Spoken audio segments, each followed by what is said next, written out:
Well, as the song says, here we are again.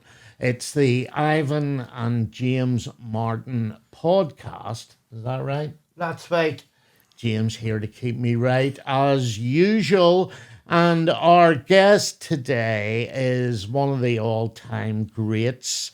A guy who is not only an Olympian, he has also had a successful time at the Commonwealth Games, a glittering amateur career, and then just to show that he could do it with the big boys as well, turned pro and had, by my estimation, a 13-year career during which, not content with the British title, he went on to win a European title, and not content with that, he of course was a world super middleweight boxing champion, and as they used to say at all the big fights when he was announced, Brian Magee. What do you think, James? I think that's what announcements to a special guest. Yes, isn't it? It's good to see him here, isn't it? It is, yes. That's probably the best announcement I've ever had. Better than getting into the ring at any time. Talking about getting into the ring, actually, and this applies to boxers in general, they always are very careful about what they go into the ring to. For some of them, it's they use a particular bit of music, they win, and from then on, oh no, that's good luck charm. Yeah. Others just music they like or whatever. So yourself, you were no stranger to a bit of AC/DC, which was big for me. Yeah. But how did you go about choosing? You know what? That was one of my favorite parts. Picking the song. It's kind of all do the outfit. You know what I mean? But your colours, your shorts and what have you. But kind of what was good and what you were into. What for me mostly is what I was training to at the time for certain fights. What you were training to in the mornings, what you had playing in the gym. That kind of dictated what you like that song and anything got you going. You know what I mean? But and you kind of tried to stay away from the Rocky. Rocky was a real temptation to get the Rocky song on, but everybody had done it. So for a while I went down the stage of AC/DC, but I've had everything from Queen to all sorts. I think the worst one, I think one time was the fight in the Ulster Hall. This is before I did the AC/DC number, and Frank Maloney wanted to do Tell My Mum when the girls come home or something like that. He wanted me to go into that there thinking I'll get the crowd going wild. This is before the time of Street Carline and all. Yeah. And it was probably a good idea, but it just wasn't for me. So I went back in black. Yes. Was that the one where you were the Matrix? That's it. Yeah, it was the first time in Ulster Hall. Yeah. The Matrix coat and the sunglasses. I got a bit of stick actually to start because my friends, like they were kind of saying to me, you look like Father Ted, get in the ring just without the shades, because it was kind of, you put a wee white collar on you. The Matrix coat was like something the priest would wear. But at the time it was pretty cool. Still have it hanging up in the house. John Rogers, or not John Rogers, John Rogers. John Rooney. John Rooney. John Rogers was Van Morrison's right-hand man for years, right, and sadly passed there not that long ago. But John Rooney, known to one and all as JR, right? When you got into the ring that night, you told me afterwards that he was not in a priest-like mood, was he? Oh, it was never. I think at the time, it was like, because that was my first time I'd be topping the bill for myself as a professional, and I don't think I got any titles at the time, not too sure. Might have had an ABO Intercontinental or something, but it was kind of sold out. I think the Ulster Hall had said it was the biggest sold out boxing show to date they had, and the reception was, because it was the first time, I think JR and Pat were a bit nervous, thinking I hope this goes well, but the reception I got walking in the ring, it was deafening, and JR thought this was amazing. And as I was saying, once you get in the ring, I'm getting in, the glasses on, the coat on, to trying to do a bit of dancing and what have you. But trying to do a bit of dancing and entertain the crowd at the same time. And of course, JR puts me in my place. Yeah, that's a very polite way of putting it. JR only does it polite, so he does. Yeah. He was there for you were there to do business was basically the gist of it, wasn't Yeah. it? He just says to me, just whispers my ear, well, son, that's some reception, wasn't it? I go, oh my God, it's unbelievable, JR. And he goes, you enjoying yourself? Yes, I am, JR, it's great. He goes, well, stop enjoying yourself now. You're here to do business. This is the business end of it. And, you know, he was kind of right. JR always got you back in the place and back in your feet back on the ground again. That was a memorable night in the Ulster Hall. You know, the where the choir normally sit. Yeah. All those seats. It was boxing in the round, Yeah. which in subsequent years was to become very popular. Yeah. But at that time, it was virtually unheard of No, here. yeah, it wasn't. Like I always loved as an amateur, the Ulsters was the peak of the kind of the boxing calendar in Belfast, the old Ulster finals. Yeah. No, we used to go back there now because it was such a good night fighting in Ulster Hall. You know, when it's such a buzz having the crowd all around you from everywhere. You know, and so to get fighting in the Ulster Hall and topping the building, I saw was one of my goals set. And then obviously the next one was the kind of the even bigger version of the Ulster Hall, the King's Hall. You know what I mean? You're talking about the amateur days in the Ulster Hall. You won that, the local things, about 4 or 5 years in a row. Yeah, I didn't you? think 5 times, maybe the senior elites, 5 times in a row. Yeah. And was that at super middleweight or what weight? They were all the same middleweight. There was no super middleweight as an amateur at the time, so it was middleweight 75, so 75 kilos. Right. And then super middleweight was 76 and a half. So I was kind of around about the same weight for maybe, I don't know, 20 years. I'm a wee bit heavier now. Well, it must I'm more be, cruiserweight, maybe if I get down to cruiserweight. it must be nice now, though, to be able to have a burger. It is. Like I was just thinking there about, like we're talking about even my last, so many fights were over Christmas, so we're maybe at the start of January too. So I remember missing so many Christmas dinners. I would have had my Christmas dinner and no dessert because you were too busy in training, and it was hard for me to get down to 12 stone. So like I had to really be strict. So like, you know, I remember so many kind of, I can't wait to kind of, I would have loved to have a fight in December so you could have Christmas off, you know. Yeah. But they're always kind of saying, you got to fight in January. It's like, you know, Yeah. because Christmas ruined again type of thing, you know. But okay, I always made up for it after the fights. Always kind of enjoyed myself for a while and a bit of time out. So, you know, getting back in training, I could have got fit again in maybe 8 weeks. But the more I kind of enjoyed myself, next thing I was getting like Roberto Duran. I needed maybe more time to get fit again. I used to actually, towards the end of my career, I started training 4 weeks before my coach told me, right, it's time to start training again. So I would have went and got a bit fit before starting with him because, you know, the deal with the type of training I had to do for a world title fight, I went and got myself a bit fit and ready to go into training camp as well first, you know. You were one of those guys, though, who enjoyed the training. Yeah, I love the training. Even now, I train all the time. Like, so I like to do something every day if I could, you know. But I do. I love training. You know, my probably only downfall now is kind of I like my food as well. So I have to train and keep the balance. But yeah, I love training. It was tough now. It wasn't, even though I loved it, I have to say, like a boxing career as a professional was one tough job. Yeah. I remember talking to some of the rugby boys and actually the Gaelic and soccer footballers Yeah.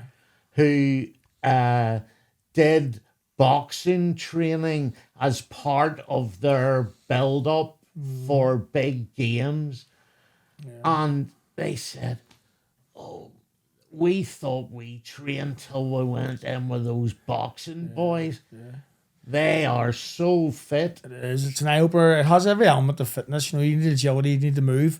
Like, funny enough, I've been lucky enough to work with the Antrim GAA team a couple of times in a couple of seasons, and they've got really massive benefit out of it. And you can see a difference when they do work with the boxing as well. Even like a confidence and an air of kind of that confidence and kind of hunger as well. It just brings out it in you. I always say like boxing training is for everybody, even if you're injured, and we all have it in our DNA. It just brings out that inner fighter in you, if you know what I mean. And you don't have to do it to get like to win the ring with somebody and get punched. You can do it for just fun and just the exercise and the training, and it's so popular now. It's amazing, like, you know. That's what I do for a living now. I have a gym now with boxing classes and all, and you know, thank God it's popular. You know what I mean? I'd be out of business. I I mean, your gym is up off Kennedy Way, and I was up there the other day, and behind you, there's this enormous building has Oh, been it's built. huge, yeah. It's I don't know what square footage it is, but Oh, it's it's huge. huge. But Yeah. there it is, Magee Fitness. Well, Still that's why tearing nobody away. can ever find my gym. But see now, I just say it's behind the big blue, say the big place. It looks like IKEA. It's like a storage place, but it looks like IKEA. So that's our landmark to say where we are. Yeah. We're next door to there. You don't know where my gym is, but we're next door to there. How many years? I'm actually retired now. I think 13 years maybe. So I think it's 12 years we opened. I opened about a year after I Yeah. retired. Yeah, Yeah, just couldn't stick the boredom of retirement, so I kind of opened the gym. yeah. You know what I mean? It's it was a big change, like big transition, getting from boxing to business, but it's been good for me. So it has, like, because it's to do with boxing too. When I finished boxing, you wake up in the morning, nothing to do, you know. But the boxing's kept me involved a bit with the boxing. You know, I've worked with a couple of boxers. I like training ordinary people, if you know what I mean. I'm kind of not involved for the professional game or nothing at the minute, but you know, you never know somewhere down the line, you know. But you see fighters coming out of the gym, people training as well, so it's good. Do you feel, I know you have worked with some fighters locally, trained them, and do you find it's hard for you to do that if you feel they don't have the hunger that you were famous for? You were always fit, but you had that extra bit between your teeth when you got in the ring, you wanted to go for it. No, you have to set your sights high. When you see all the good champions, say like Stephen Carr Frampton, or you know, you can tell they want to be a world champion and they're willing to do what it takes to get in. And I think a lot of them now, you know, especially with social media and all too, they get such a wee taste of social media fame, you know, where we never had social media. Well, I never had social media in my day. Like before I was going, we were sticking posters on the wall, you know, to let people know you were fighting. That's crazy compared to now. You just had a few buttons and everybody can know you're fighting. It's so easy. But back then, I think, you know, you had to have that hunger to push through session after session. And I think the fighters now coming through, they don't know what it takes, especially at world level. Like there's different levels. You go to British level, European level, but to get the world level, it's another level up. Like what you got to do, what you put yourself through every day in, day out. You're more or less faffing a fight every day. You know, Yeah. it's tough going. Well, what's that experience like? Not just being a boxer, but also you won a gym, and that's a different ball game, isn't it? Towards the boxing. It is. You know what? I sometimes think it's tougher. See, working 9 to 5, or probably when I work 9 to 9, it is tougher than the boxing game. Wish it was boxing again. The pay was a bit better when it was boxing, but yeah. And you know what? As I said, I love it because I'm still involved in boxing and sport. And when you do something you love, yes, there is hard days. When you do something you love, it's not as job as what it's worse. It'd be worse going to a job you don't like, and it's quite social. You get to meet different people every day. Like it's great to have sometimes people coming in from America. And the good thing is, they go, oh, well, I used to watch you fight, and they come in for a wee training session and stuff like that there. So it's fab that way, you know. And sometimes I forget what I've done in boxing, and then all of a sudden you get somebody popping in. Like there was a guy there popped in from Canada just there the other day, and he popped in. He brought me stuff. Do you mind if I call in to sign me things and stuff like that there? And funny enough, he's gone back down to his hotel. I gave him a lift down to his hotel, brought him the Freddie Gilroy's statue and the peace wall. I let him see wee bits, you know. So it was nice, you know what I mean. But like, I thought coming all this way to Canada for me to sign a couple of posters and photographs and stuff like that there, at least I can do is kind of give you a lift back down to your hotel. But that their way was really, really nice, you know. I'm sure that, you know, not just that experience, but also it's just really nice to fight all these well-known boxers. I'm sure that was the same thing. It was, because see, that's one thing I thought when I was boxing as well. Like people always say about being back home, but there were some countries I was better known in. Like I'm better known in Denmark probably than I was back home, because I fought 3 of their big superstars. Like some Mikhail Kastler, the guy who I fought last, he was like David Beckham. I know he still is in Denmark. So when you fight him, you're a household name within Denmark. And I fought 3 of their top boxers, you know, the 3 of their best kind of super boxers. So like I was better known in Denmark than I was here. You know, and I had never had a nickname even for boxing, but over there they called me the Viking Slayer. That was my nickname. Right back home, I had no nickname. You know, talk about trying to get nicknames. Talk about trying to get a song for the ring. We spent months trying to get a fight name when I first started boxing and couldn't come up with something. So, one of the things was what came up with a funny story anyway. Frank Maloney. This is about 3 fights in. Frank Maloney had sent me over to New York to train with Lennox Lewis and Emmanuel Stewart and Princeton Seaman always there at the time. And Lennox Lewis on his day off, he liked to have a basketball game of basketball with everybody. So all the fighters, we were playing basketball, and it was only about like a minute to go, and it was a basket to win the game. And I remember next time the ball was passed to me, and I'm about 8 feet away from the net. And Lennox is beside the net going, come on, throw it to me. And everybody else is shouting, go for it. And of course, I went to throw it to Lennox, and then they miss it and throw it towards the basket and actually got it in. So they were nicknaming me Lucky Charms, because back then they say all Lucky Charms. So I was thinking that could have been a nickname for boxing, but it just didn't go.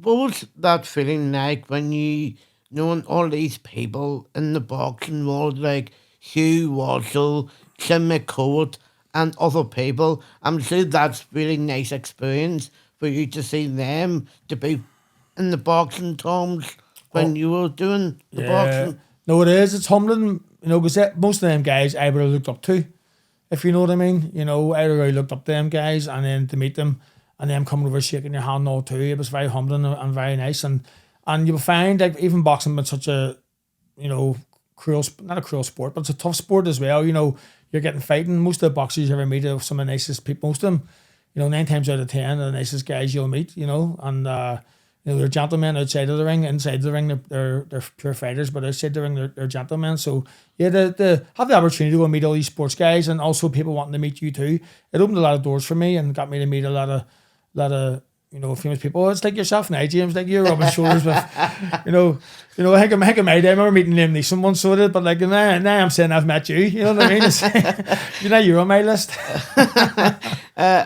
I'm sure that was a really good experience, but the atmosphere going into the ring with the audience must be second to none. Yeah, it's amazing. So it was. Even it's only now when it's over. Like I used to say about going to Olympic Games. When I went to Olympic Games in America, you had all the stars, especially boxing in America was so popular. I remember one day I was fighting, and you had like David Hasselhoff there, Bruce Willis.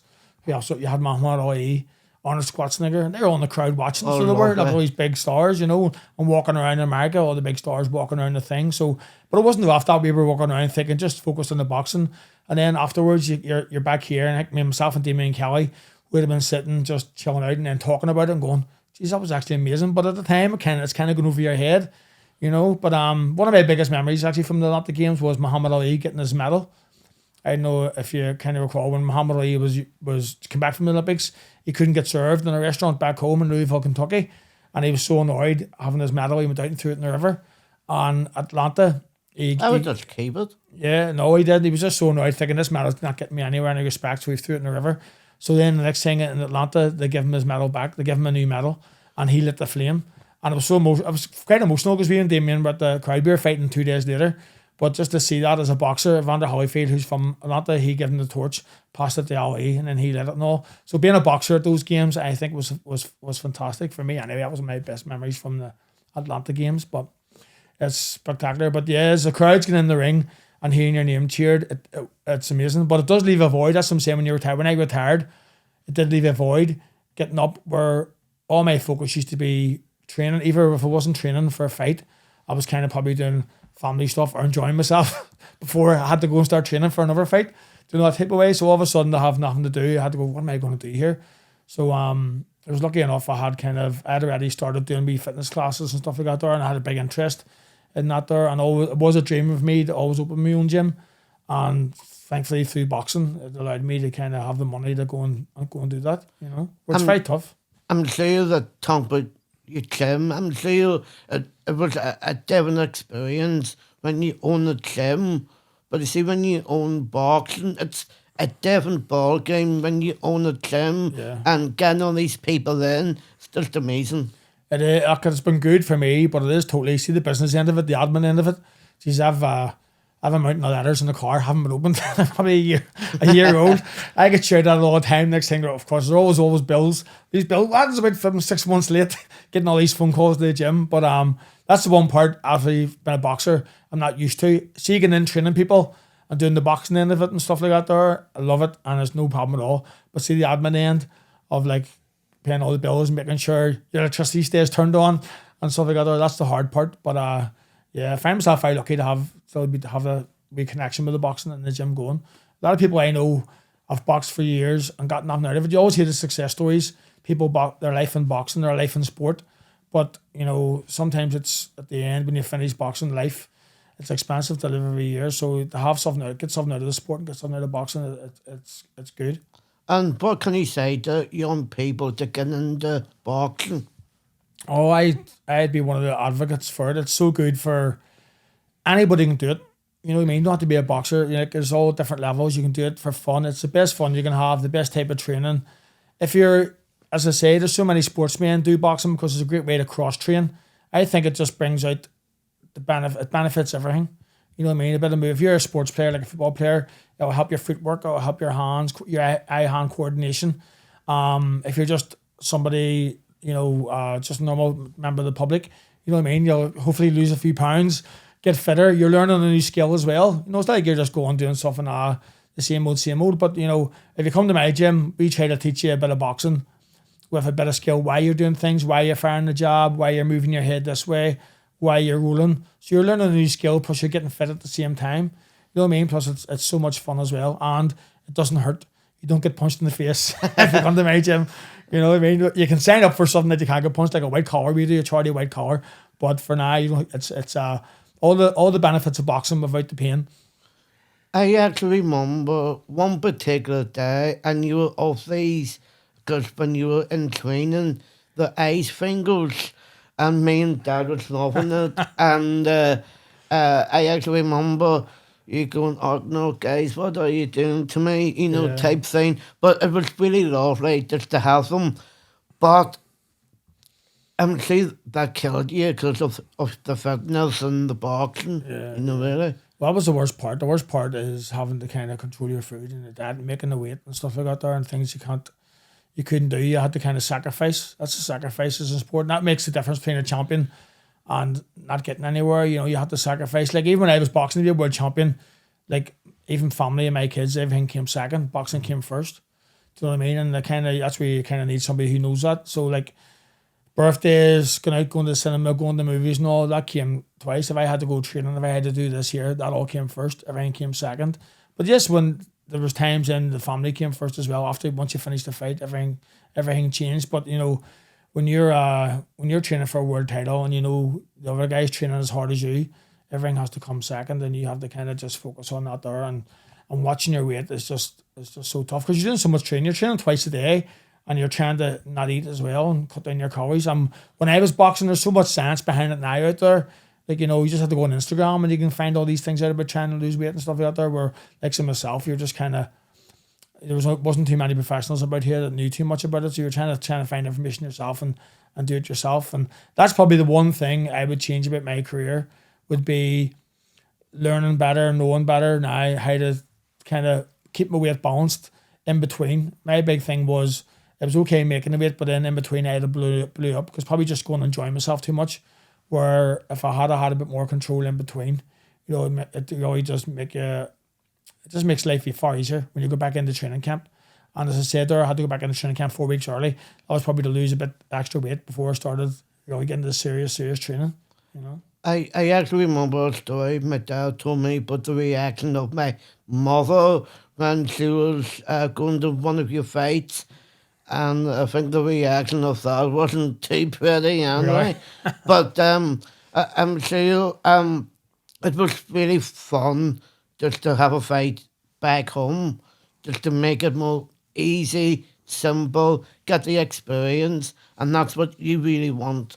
Yeah. Really. Oh, definitely. I mean, I was unlucky. I kind of one of my nicknames was kind of the road warrior. I also had to travel away to my fights. I had signed with promoters from England and stuff, but for some reason, boxing wasn't. Like they had a heyday here in Boy McGuigan. I always hear about the good old days when Boy McGuigan was here, and it kind of went away. So kind of when I started fighting again, there was no fights back here, and we kind of tried to build it up. But most of my fights had to be abroad. And lucky enough for Sky TV, I just started fighting on Sky TV. But even then, I think there was only about maybe 300, maybe 300 to 3,000 houses only had Sky TV back then when I was fighting. It wasn't that popular the way it is now. Everybody seems to have Sky TV. But back then it was a struggle at the start. So you had to go and get PR everywhere else, and then as I say, when you come home, you had to lucky we had the likes of Ivan there, working for UTV and all the time, and you were always giving us a plug and helping us, and we had the press and all as well, tortured. Well, you're talking there about traveling, and you did do a lot of traveling. I mean, you fought a lot of times in Denmark, you fought in Canada, and so on. But the one fight when I heard you were doing it, I said to Pat Magee, Pat, nobody from here ever gets a result out there. Brian's going to have to knock this guy out. And Pat said, it'll be fine. Don't worry, it'll be fine. And that was when you went to Costa Rica. Costa Rica, yeah, Jesus, that was some trip, yeah. We went to Panama first for a training camp. Yeah. My coach is from Panama, but I swear, never again. It kind of put me off sunny holidays for a while because it was so it was unbelievably hot. We worked training this gym called the Devil's Cauldron, and see the last day of sparring, we were for 3 weeks training, and then we went for a week in Costa Rica before the fight. But when we were in Panama, it was just so hot. Like after 3 rounds, I have photographs, I was just drenched and you're drained. But on the last day of sparring, I ended up getting my nose broke. One of the wee guys, I sparring these couple of world champions from Panama, and one of them broke my nose. And you can kind of say it was an accident, but it kind of was an accident. But I was just so tired anyway, I just fell into an uppercut, as you do. But I had to get my nose cauterized in before the fight because the aircon in there, getting into the cold, you had to kind of stay in as much as you could. Every time I sniffled a lot, the nose started to bleed. So I had to get a cortisone before that fight. But then we travelled down to Costa Rica, another plane ride down to there as well. But it was spectacular. You had like the Don King and all too. But yeah, I always knew I was up against it. No other champion wanted to take that challenge on, and I took it on. So the whole thing was to go down and get the belt, and then move on from there. You got it. So got it. Yeah. It was tough. Yeah. I tell you what, it was tough. It was hard earned, but it was worth it. Well, they say that boxing is brilliant for giving people discipline, right? And all the things you've talked about there, particularly the food intake, iron discipline required for that. But it also teaches you discipline in other areas. So I don't know how many fights it was to your professional career. I get a phone call and I'm told you're going to Liverpool, Everton Leisure Complex. Brian is fighting the world champion Raymond Brites from Argentina, right? And JR and Pat and all are talking to me on the day of the fight, and it's all, Brian knows what he's doing. He has a game plan here. He's going in. He's going to sound this guy out for 4 or 5 rounds, and then he'll start getting more proactive, and this guy won't be able to live with him. He's trained for 12 rounds. This guy will not last 12 rounds. So I'm sitting there ringside. The two of you come out. The fight isn't 30 seconds old. And Raymond Brites is in the center of the ring with you. And he hits you the most unmerciful dig in the head. And you react. And you then start beating 7 bells out of him. Yeah. And the two of you are giving it the full message in the middle of the ring, round 1. Yeah. And your corner and his corner are screaming at the two of you to back off, to settle down, boys. It's this sort of thing. Yeah. And the round finishes, and you go in, you sit down on the thing, and Pat and JR are there, and they're giving it, you the whole thing, and it's all this, And I'm looking over at the other boy, and the Argentinians are saying to him, whatever, right? Still 11 rounds to go. Yeah, 11 rounds A to long go. way, a long way. Out you go, and it's all nice and gentle and picking shots and things. Yeah. Second round, then towards the end of the round, bang, he hits you, he catches you again, and you're back at him, and ding, and you both go to the corner. And there's a guy sitting with me, Don McMurray, right? And he says to me, there is no way this fight is going 12 rounds. You come out in the next round and you're straight after Brites. You're not hanging about. And I could see Pat and JR going. And you were going for it, and it was just, the red mist had descended, as they say. Is that how you remember it, or do you think it was measured and... No, it wasn't as a bit of a red mist, because what happens in them situations is once you feel the opportunity, you don't want to let it go. And I think at that stage I'd caught him a good shot, and then you kind of sense a weakness, or you sense something longer. Like, I always said you had to have a good poker face in boxing too, because once you hit somebody, and even if they twitched and you knew it hurt them, it was like a red flag to a bull. I would just be on you all the time. And that'd give me confidence, where if somebody's poker face does not, you think, I'm working so hard here and this guy's not hurting. So the good pros were tough that way. But no, once I seen him react and I'd hurt him a bit, that was me then. But all guns blazing and kind of away I went. And it was like anything too young as well in my pro career. We were kind of not thinking about the other 11 rounds I had to do. I was just like, right, I've an opportunity here, get him out of the ring, because I've done all the training. Like, no matter what, I was always confident in the ring because I've done all my training beforehand. So I was never getting in thinking, God, I'm only going to be fit enough for 6 rounds here. What am I going to do when it goes into the second half of the fight? I always knew I could do 12 rounds, but probably not at that pace. So once I knew the opportunity was there, you just kind of went into autopilot, and the way you kind of went, try to get them out of there as quick as you can.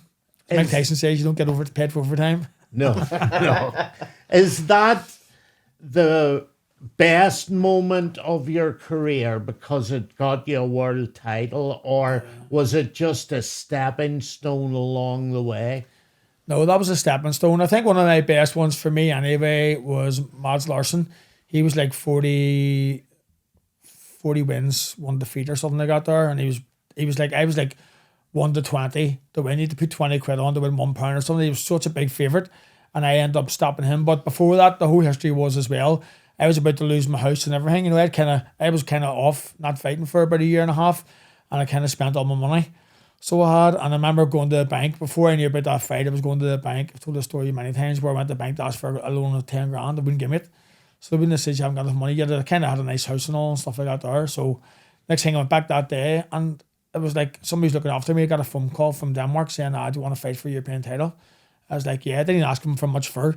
And he goes, right, I'll give Pat Magee a ring here and get speaking to him. And he goes, right, happy days. And then the rest was history. So it was. But I was making sure it was another chance for me to kind of relight my career, and I made sure I kind of won that fight. But that was kind of the most satisfying for me because of the background and what was on the line. Do you know what I mean? But that was another one. Once I knew I had Mads Larsen, I had him a body shot, and once I seen him wince, no matter what, I was kind of going for him no matter what the whole time. Was Larsen the best you ever fought? Or would that have been the Canadian guy, Butte?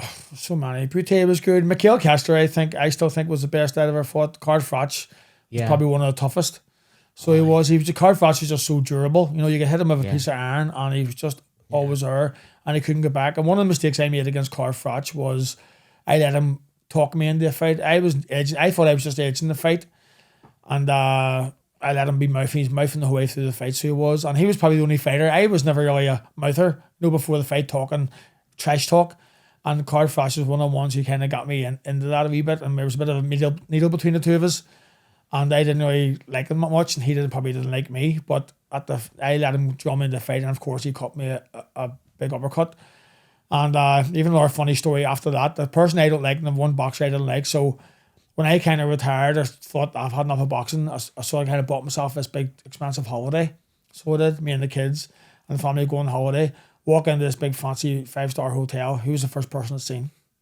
Carfratch. I was just checking in too. And I was kind of hoping, oh, fuck, there's Carfratch. Hopefully he's just checking out. And then he goes, oh, I'm just checking in. It was kind of a stare down for a while. Yeah. We didn't know who was kind of, right, what are we going to say here? What are we going to do? And I ended up spending the week together, and it was really nice. Really became quite friendly with each other. So we did. Was he from Nottingham? He was Nottingham, yeah. Yeah, and who was the Welsh guy who you were meant to fight, but it didn't happen? That was the great Joe Kawasaki. Yeah. That was the day after St. Patrick's Day. We were meant to fight him. We went in the ring as well, and then kind of the excuse was that he just went and signed a big contract to fight a guy in Germany for like 1.6 million or something like that there. So the rules of boxing, if you had signed a contract, you couldn't fight that fight and blah, blah, blah. But I don't know. I think his training all wasn't going well. He kind of looked a bit trained to weight. I was probably, if any opportunity to beat Joe Kawasaki, I think that was the best opportunity for anybody.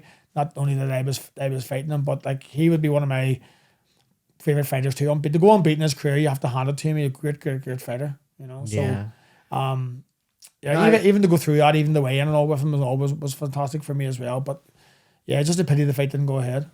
There was a guy now, he wouldn't have had the quality of the Danes or of Kawasaki or Froch. Froch was frustratingly awkward. He must have been, that left thing out all the time. Long arms and rangy. Yeah.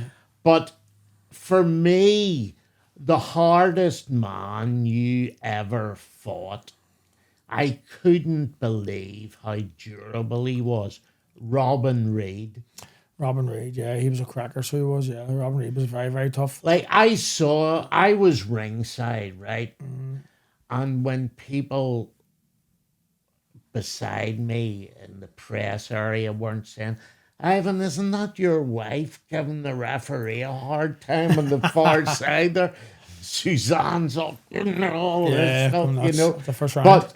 But Robin Reid, you hit him with a combination of punches that would have stopped a train, and he didn't flinch. Yeah, he was super strong and super shape. Even now, you look at him, he got himself in such good shape now even, and Robin would be a good 5 or 6 years old, be in his 50s now probably. But he's down to his fighting weight. He looks in great shape, and I have actually became friends with Robin Reid. Yeah, and spent a couple of days out in Lanzarote with him. So I did, and he's a great guy. So he is. Yeah, and he had a hard career, brilliant career as well, but a tough career as well, tough path too.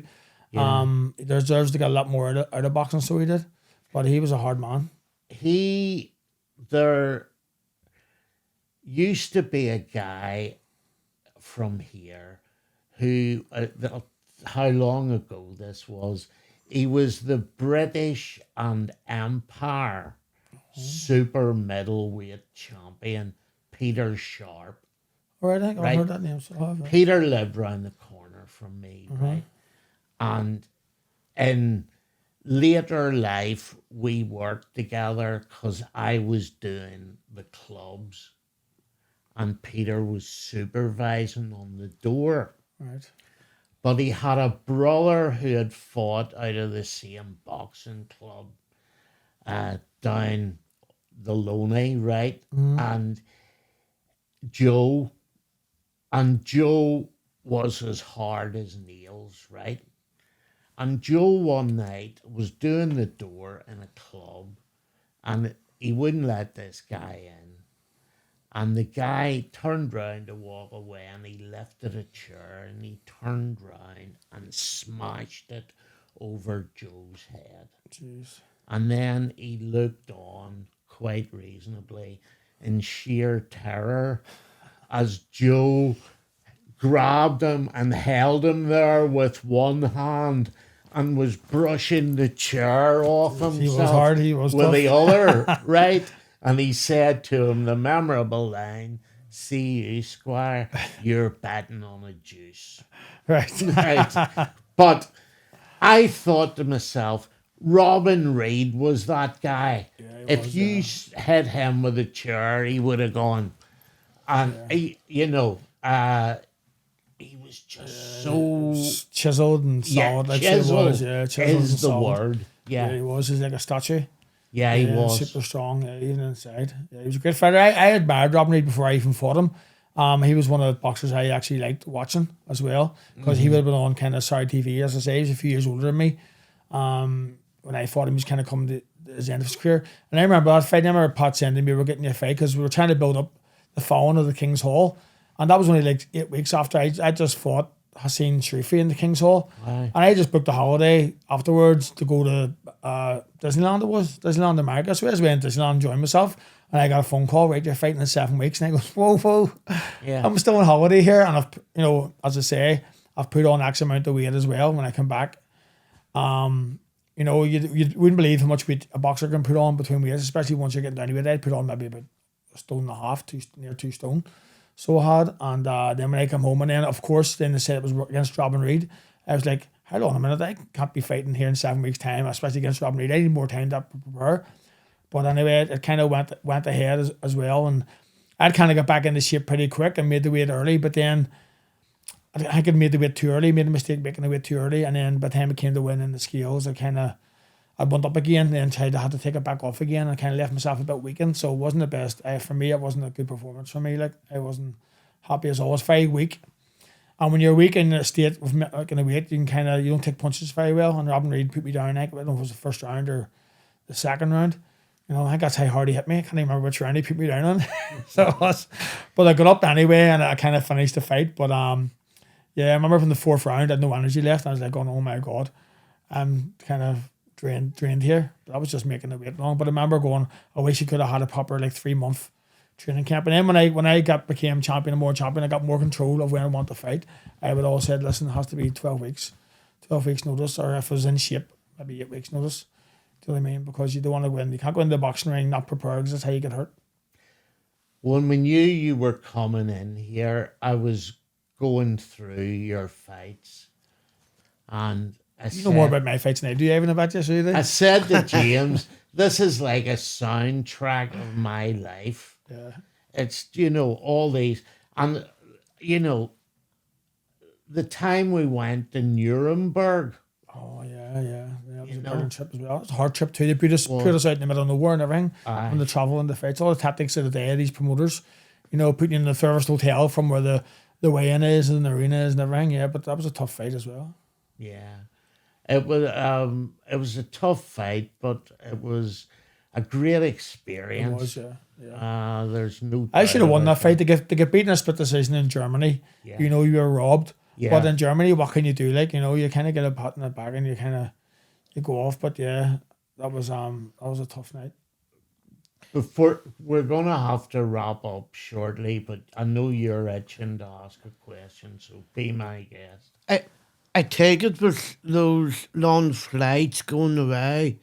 I know that I've did a lot of long flights to myself, but did you get into that routine of going and back, or did you do it by yourself? No, I actually did. You know what? I loved at the stage then. I loved fighting away. I actually went towards the end. I hated fighting at home. Fighting at home was so much hassle for me. You had people wanting to, because you were more available to people. They get their views and all, and they were kind of wanting a bit of you, even for tickets. Can we get tickets to the fight and all, and blah blah blah. Where I loved going away because you got away, checked into a fancy hotel. You get treated well because you were the guest of the other promoters and all. So it was fantastic. The only thing I didn't like about traveling on the way over was I couldn't eat anything in the plane. The long flights, James, no food, no nothing, no drink, maybe a sip of water. The only one I got kind of something was when I went to Montreal. We went out a good few weeks, and the time of the training camp, we were out a few weeks before, so you're able to eat. But I remember, if you fought in the UK, you were flying over you were flying over ready to weigh in and stuff like that there, so you weren't eating anything. But European flights were the same as well. You had to kind of watch your weighting over, but on the way home, you kind of could enjoy yourself. I used to like it when you fought away as well, because holiday for everybody. I was usually. There was been me and maybe one other journalist there. Yeah. So I'd be doing it for loads of people. And because you and I were friends, I could, you could do a press conference, but I would go up to your room afterwards and do something different, you know. And the thing was, you all come out, you maybe come out the same day as me. So say you went out on a Wednesday, Yeah. and you were there 4 or 5 days. So Yeah. you enjoying yourself for 5 days, but then they always booked the flight home the next day after the fight. Yeah. So I never got to see anywhere or do anything, and everybody's going, "Oh, that was the best time ever, the greatest time Yeah. ever." And I'm going, "What really was it?" Right? I'm glad you all enjoyed yourself. I got to fight and then have breakfast in the hotel and then go home again. You know, people think you're away here and are enjoying yourself.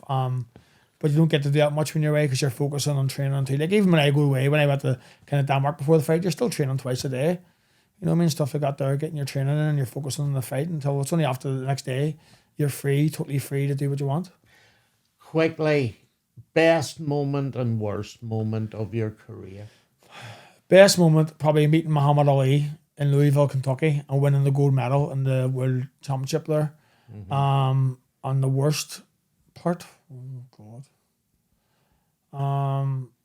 The worst part, any defeat was very hard to take, like so it was, because in boxing it is snakes and ladders. I always say snakes and ladders. Once you're defeated, you kind of get used in boxing. You're put away back down the list, so you are, and then you're used. Like I remember fighting. Say you can be fighting for 100 grand, so you could 100 grand, but then the next paycheck, you could beat there. Next thing you're fighting for 4. You know, and that was kind of one of the kind of ones that was hard, you know, going from, because you had all these plans. Whenever you had a title, Yeah. you were doing, let's say you were doing that there, you might bought yourself a house. And then all of a sudden you're going, oh, hold on a minute. I'm back down to this kind of paycheck again. So it's tough that way. But yeah, kind of any defeat would be the kind of worst. The worst probably defeat that I was kind of thought was, Carfatch one was probably hard to take because it was a great fight. I thought I was edging it and I was just unlucky. I thought, you know what I mean? And kind of a lot of things didn't go in my favour before the fight, like getting the venue and all.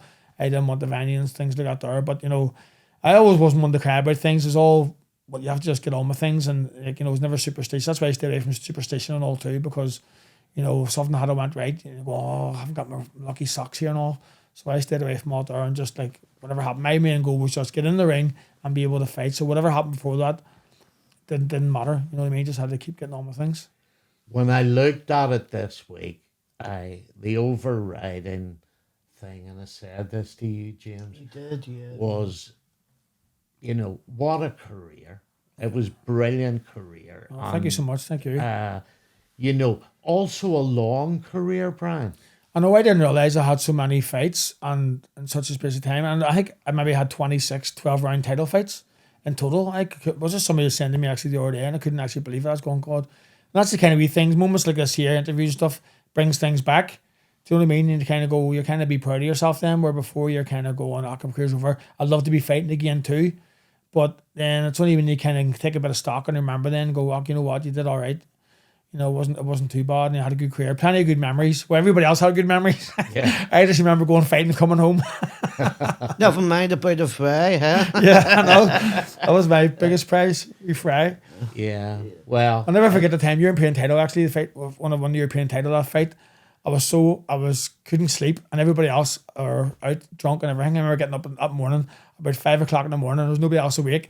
Nobody else trying to text people. You coming down by myself, waiting at the restaurant for the hotel to open to get my fry. So I got a fry. I got 2 fries that morning. Got one at 6 o'clock and then one again when everybody else woke up about 10 o'clock. yeah. Yeah. But, no, it was a great time, and it's great that you showed that you had the wherewithal to make it work for you afterwards, where you started the gym. The gym's going now well over a decade.